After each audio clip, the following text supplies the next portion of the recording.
Nous poursuivons notre méditation du mystère du corps du Christ ressuscité. Nous avons vu que c'est par le corps du Christ ressuscité que nous est donné l'Esprit Saint. Et nous allons voir maintenant que par l'Esprit Saint, Jésus ressuscité fait une création nouvelle. Jean écrivait, Jésus souffla sur eux et leur dit, recevez l'Esprit Saint. Jean 20, verset 22. Ton souffle, Seigneur Jésus, renvoie clairement au souffle créateur de Dieu au moment où il a façonné l'homme à l'origine. Le livre de la Genèse dit « Alors le Seigneur Dieu modela l'homme avec la poussière tirée du sol, il insuffla dans ses narines le souffle de vie, et l'homme devint un être vivant. » Genèse 2, 7. Le Père a créé l'homme à ton image, Jésus, et lui a donné, par le souffle de l'Esprit Saint, une âme spirituelle. Celle-ci comporte deux dimensions. Dans le catéchisme, nous lisons « Souvent, le terme « âme » désigne dans l'Écriture sainte la vie humaine. Mais il désigne aussi ce qu'il y a de plus intime en l'homme et de plus grande valeur en lui, ce par quoi il est plus particulièrement image de Dieu. Âme signifie le principe spirituel en l'homme. Catéchisme numéro 363. Après le péché originel, l'homme a conservé la vie humaine, mais il est mort spirituellement. Et l'Esprit Saint n'a pas pu continuer à demeurer en lui. Confère Éphésiens 2, 1, Romains 5, 12. Seigneur Jésus, nouvel Adam, tu as aimé parfaitement le Père et par ton obéissance à sa volonté de nous sauver par ton sacrifice pascal, tu as vaincu le mal, le péché et la mort. En toi, l'Esprit Saint demeure en plénitude. Or, de même qu'Adam avait reçu la sainteté et la justice originelle, non pour lui seul, mais pour toute la nature humaine, confère catéchisme numéro 404, de même, Seigneur Jésus, tu as été comblé des bénédictions de l'Esprit pour tous les hommes. En soufflant sur tes disciples, tu les recrées à ton image et tu en fais des créatures nouvelles. Confère 2 Corinthiens 5, 17, réalisant ainsi la grande prophétie d'Ézéchiel 37 sur les ossements desséchés qui revivent grâce à l'Esprit. Durant la veillée pascale, l'Église rend grâce au Père qui a fait merveille en créant l'homme et plus grande merveille encore en le rachetant et en le recréant.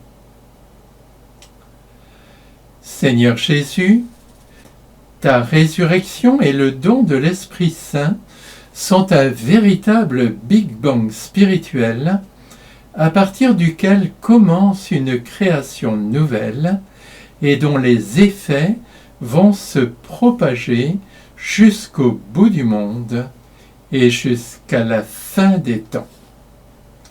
Loué sois-tu, Seigneur, pour une merveille si grande. Avec Marie, nous te chantons. Je salue Marie, comblée de grâce. Le Seigneur est avec vous. Vous êtes bénie entre toutes les femmes. Et Jésus, votre enfant, est béni. Sainte Marie, Mère de Dieu, priez pour nous, pauvres pécheurs, maintenant et à l'heure de notre mort. Amen, Amen, Alléluia. Amen, Amen, Alléluia.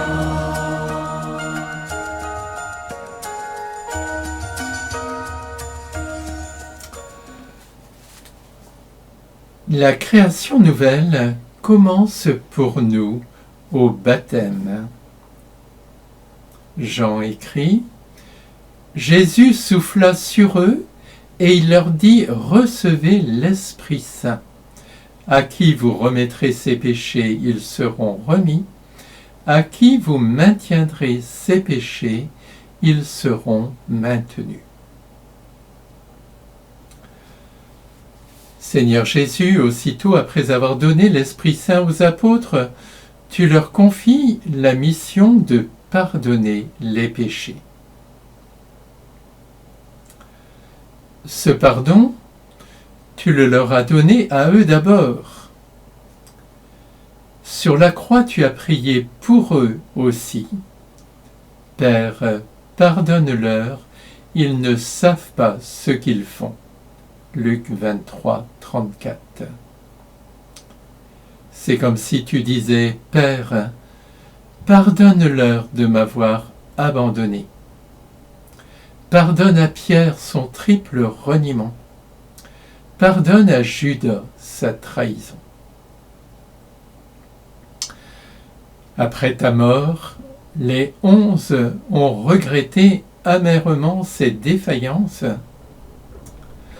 Lorsque tu te manifestes à eux au soir de Pâques, tu leur donnes ta paix, leur signifiant ainsi ton pardon pour leurs péchés et leur réconciliation avec le Père des miséricordes. À présent, tu leur donnes l'Esprit Saint pour qu'ils puissent, en ton nom, remettre les péchés. En effet, les péchés graves coupent l'homme de Dieu, entraînent sa mort spirituelle et le privent de l'Esprit Saint. À l'inverse, le pardon du Père arrache le pécheur à la mort spirituelle et aux griffes de Satan, permet à l'Esprit Saint de revenir en lui. Cela se produit pour nous au baptême.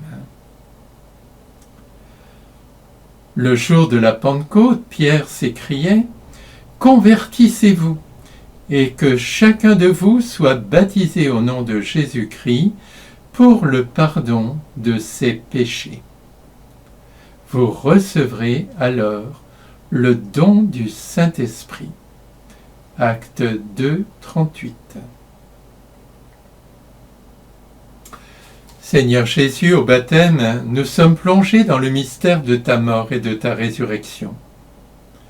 Nous sommes libérés de Satan et tous nos péchés sont pardonnés.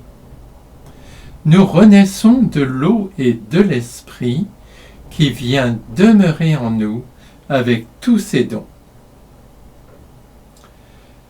Cette eau était symbolisée par l'eau jaillie de ton côté ouvert sur la croix, et l'Esprit Saint, tu l'as remis avec ton dernier souffle.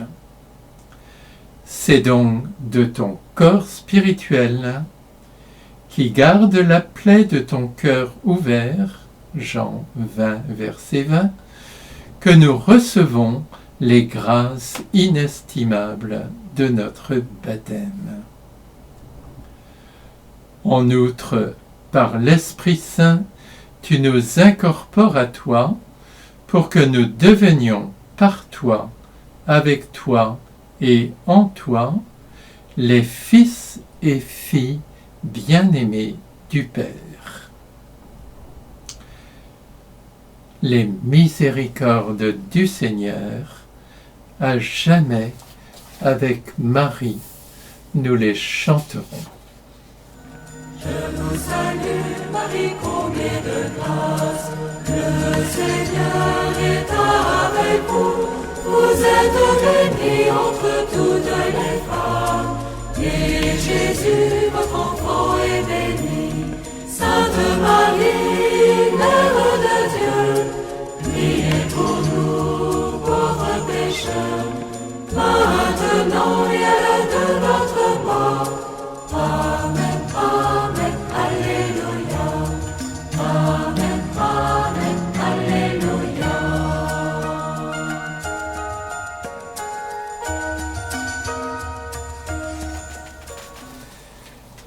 Seigneur Jésus, c'est aussi ton corps ressuscité qui nous est donné dans l'Eucharistie.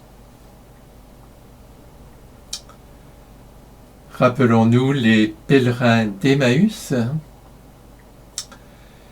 Quand ils approchèrent du village où ils se rendaient, Jésus fit semblant d'aller plus loin. Mais ils s'efforcèrent de le retenir. « Reste avec nous, car le soir approche, et déjà le jour baisse. » Il entra donc pour rester avec eux.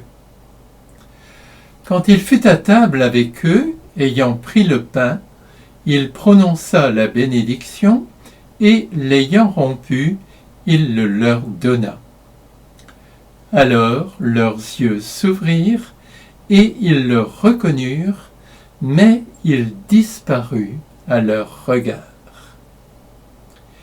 Ils se dirent l'un à l'autre, « Notre cœur n'était-il pas brûlant en nous, tandis qu'il nous parlait sur la route et nous ouvrait les Écritures ?» Seigneur Jésus, les disciples d'Emmaüs ont eu le privilège de te rencontrer ressuscité. Au début, désabusés, ils s'éloignaient de Jérusalem. Ils avaient espéré en toi et avaient été déçus. Tu les as rejoints sur la route avec ton apparence corporelle, mais ils ne t'ont pas reconnu. Tu leur as donné l'occasion d'exprimer leurs sentiments, puis par ta parole, tu as commencé à te révéler à eux et à réchauffer leur cœur au point de le rendre brûlant du feu de l'Esprit Saint. Enfin, tu t'es arrêté à l'auberge avec eux et, durant le repas, tu as renouvelé le rite de l'Eucharistie. Alors, nous dit le texte, leurs yeux s'ouvrirent et ils le reconnurent, mais il disparut à leur regard. Seigneur Jésus, tu disparais à leurs yeux parce que, au moment où ils ont consommé le pain devenu ton corps, tu es venu demeurer en eux et leur as communiqué le Saint-Esprit. Par l'Esprit Saint, tu leur as pardonné leurs péchés, le doute, le découragement, et tu as fait d'eux des créatures nouvelles, remplies de vie et de joie. Tu leur as donné le pain de la vie, confère Jean 6, 51, et tu es venu demeurer en eux pour les transformer en toi. Aujourd'hui encore, Seigneur ressuscité, si nous voulons te rencontrer et entrer en communion avec toi, c'est dans l'Eucharistie que nous le pouvons le mieux. En effet, tu y réchauffes notre cœur durant la liturgie de la parole, puis, durant la liturgie eucharistique, tu te rends substantiellement présent dans les saintes espèces, et tu nous donnes en nourriture ton corps et ton sang, ce sang qui a coulé de ton cœur ouvert sur la croix, ton corps qui est devenu spirituel par ta résurrection et qui nourrit en nous la vie éternelle.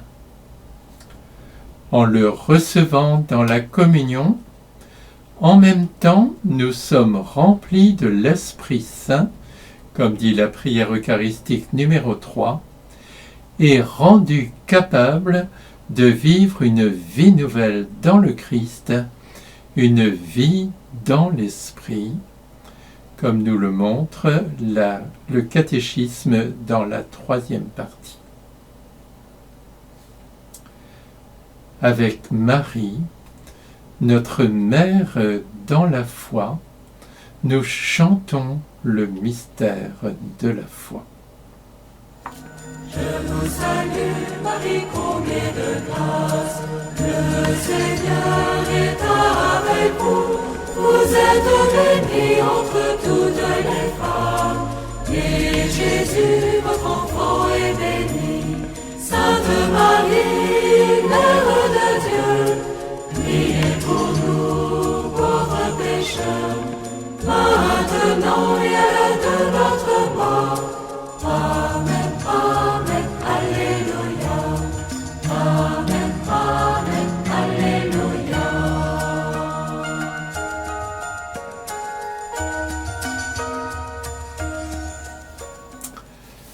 Seigneur Jésus, tu te rends présent dans le baptême, tu te rends présent dans l'Eucharistie et tu te rends présent dans ton corps mystique qui est l'Église. Jean dit encore, quand ils arrivèrent à Jésus, voyant qu'il était déjà mort, ils ne lui brisèrent pas les jambes, mais un des soldats, avec sa lance, lui perça le côté, et aussitôt il en sortit du sang et de l'eau. Lorsque nous avons médité sur le cœur ouvert dans le 5e mystère douloureux, Seigneur Jésus, nous avons réalisé à la suite des Pères que l'eau et le sang jaillis de ton cœur transpercé symbolisent le baptême et l'Eucharistie, les sacrements qui font l'Église.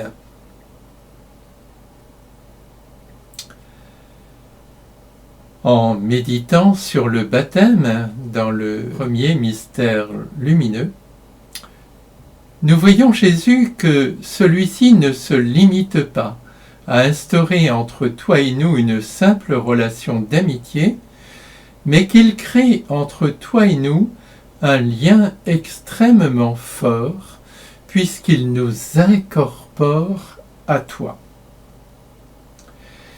Et puisque tous les baptisés, nous sommes unis à toi, nous sommes aussi unis les uns aux autres en ton corps mystique. Ceci se concrétise tout particulièrement dans l'Eucharistie, comme l'a souligné saint Paul. Il disait aux Corinthiens, « La coupe de bénédiction que nous bénissons, n'est-elle pas communion au corps du Christ? Le pain que nous rompons, n'est-il pas communion au corps du Christ? Puisqu'il y a un seul pain, la multitude que nous sommes est un seul corps, car nous avons part tous ensemble à un seul pain. 1 aux Corinthiens, chapitre 10, versets 16-17. C'est pourquoi la prière eucharistique 2 s'adresse ainsi au Père. Humblement, nous te demandons qu'en ayant part au corps et au sang du Christ, nous soyons rassemblés par l'Esprit Saint en un seul corps. Et le catéchisme affirme, l'Eucharistie fait l'Église. La communion renouvelle, fortifie, approfondit cette incorporation à l'Église déjà réalisée par le baptême. Catéchisme numéro 1396. L'analogie avec le corps que fait saint Paul en 1 Corinthiens 12, versets 12 à 31, souligne l'unité profonde des membres de ce corps avec toi, Seigneur Jésus, et leur unité entre eux dans la diversité. Une autre comparaison, plus personnaliste, a été inspirée au Père par le verset que nous méditons. Ils se sont souvenus du récit de la création d'Ève tiré du côté d'Adam en Genèse 2, 18, 24. Seigneur Jésus, tu es le nouvel Adam, tu t'es endormi dans la mort, et de ton côté ouvert est née l'Église, ton épouse, avec laquelle tu ne fais qu'une seule chair, non pas biologiquement, mais spirituellement. Ce mystère est grand, s'exclame saint Paul, en Éphésiens 5, 32. Ton corps ressuscité, Jésus, ton corps spirituel, est ainsi le lieu spirituel où les hommes entrent en communion avec Dieu et peuvent réaliser une véritable communion entre eux. L'Église, ton corps mystique, est ainsi, affirme le Concile, dans le Christ, en quelque sorte le sacrement, c'est-à-dire à la fois le signe et le moyen de l'union intime avec Dieu et de l'unité de tout le genre humain. Lumen Gentium 1. Tout ceci est développé dans le catéchisme au numéro 787 à 796. Avec Marie, Mère de l'Église, nous chantons. Je vous salue, Marie, comblée de grâce. Le Seigneur est avec vous. Vous êtes bénie entre toutes les femmes. Et Jésus, votre enfant, est béni. Sainte Marie, Mère de Dieu, priez pour nous, pauvres pécheurs, maintenant et à l'heure de notre mort. Amen, Amen, Alléluia. Amen, Amen, Alléluia.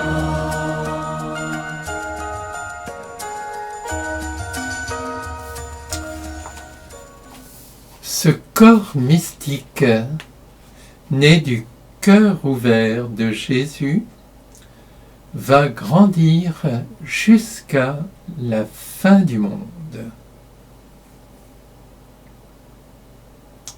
Saint Paul écrit, « L'Écriture dit, il est monté sur la hauteur, il a capturé des captifs, il a fait des dons aux hommes. » Que veut dire « il est monté » ? Cela veut dire qu'il était d'abord descendu dans les régions inférieures de la terre. Et celui qui était descendu est le même qui est monté au-dessus de tous les cieux pour remplir l'univers.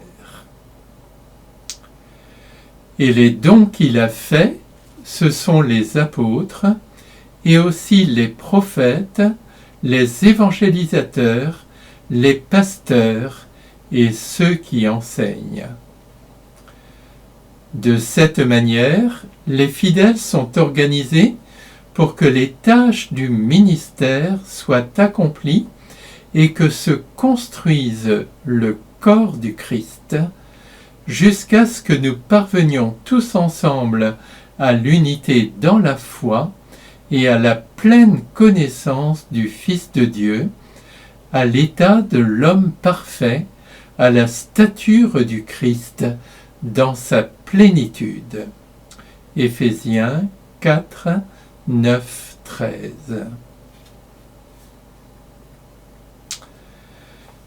Père infiniment bon, tu as tout créé avec sagesse et par amour.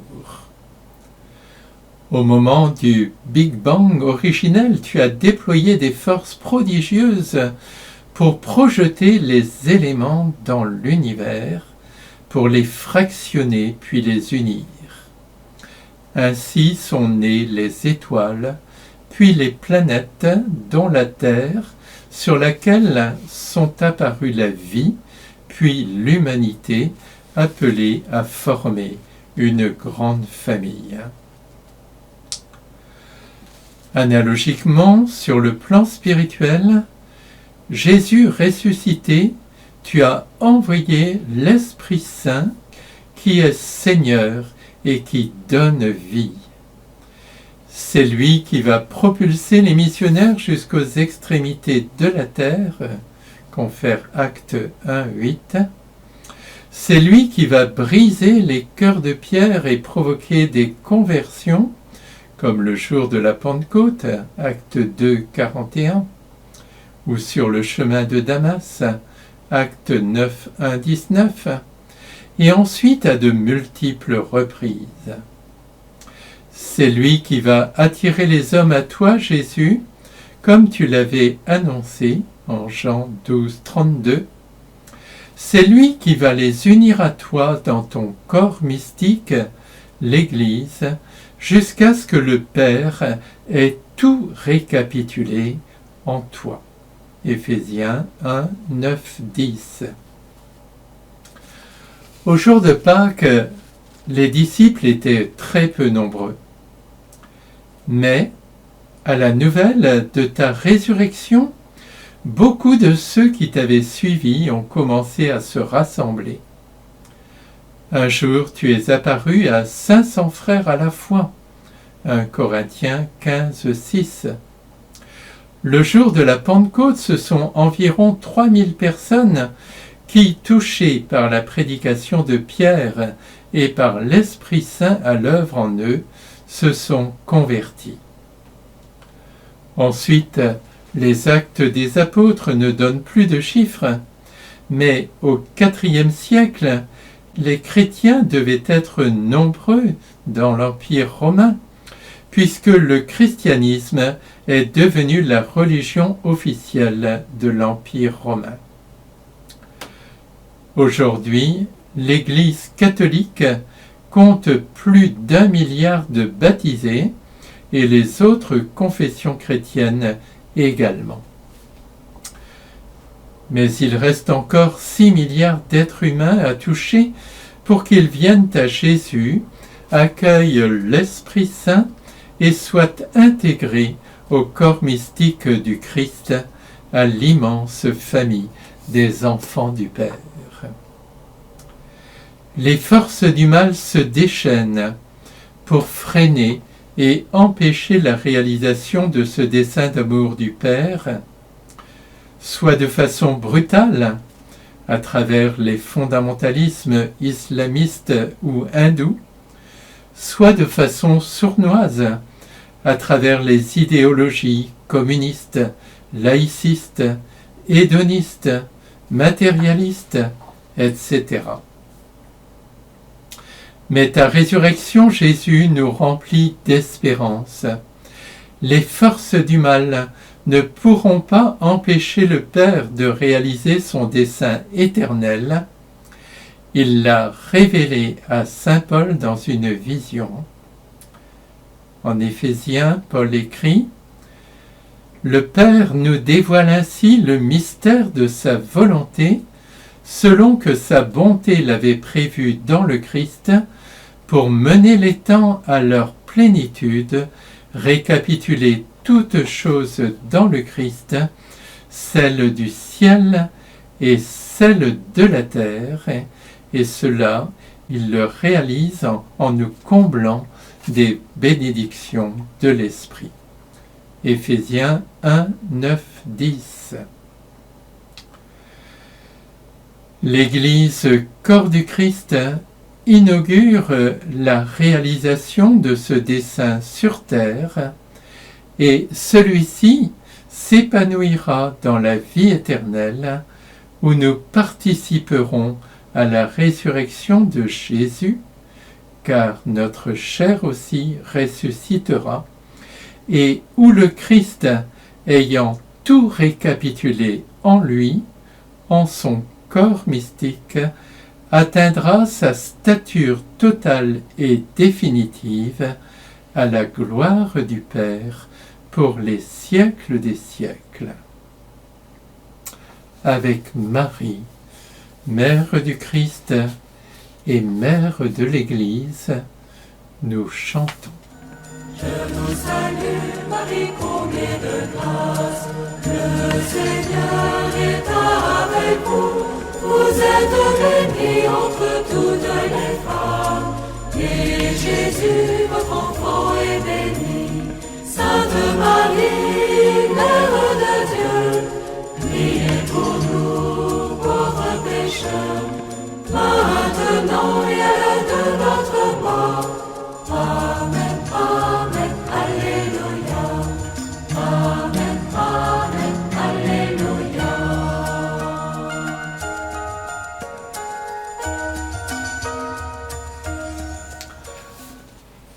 Dans son discours à la Pentecôte, Pierre affirmait aux Juifs « Ce Jésus, Dieu l'a ressuscité. Nous tous, nous en sommes témoins. Élevé par la droite de Dieu, il a reçu du Père l'Esprit Saint qui était promis, et il l'a répandu sur nous, ainsi que vous le voyez et l'entendez. » Dès le début de notre méditation de ce mystère, nous avons vu que la résurrection de Jésus est l'œuvre du Père, du Fils et de l'Esprit Saint. Les trois personnes divines sont inséparables et tout ce qui concerne l'une implique aussi nécessairement les deux autres. Et quant à la Pentecôte, Jésus envoie d'auprès du Père l'Esprit Saint. Celui-ci ne travaille pas pour lui, si l'on peut dire. Il communique aux baptisés toutes les grâces que Jésus leur a obtenues par son sacrifice pascal et leur permet de vivre ainsi la vie des enfants adoptifs du Père par Jésus, avec lui et en lui. C'est pourquoi, avec foi et amour, nous pouvons laisser monter notre louange. Gloire soit au Père, gloire soit au Fils ressuscité, gloire soit à l'Esprit Saint, pour les siècles des siècles. Amen.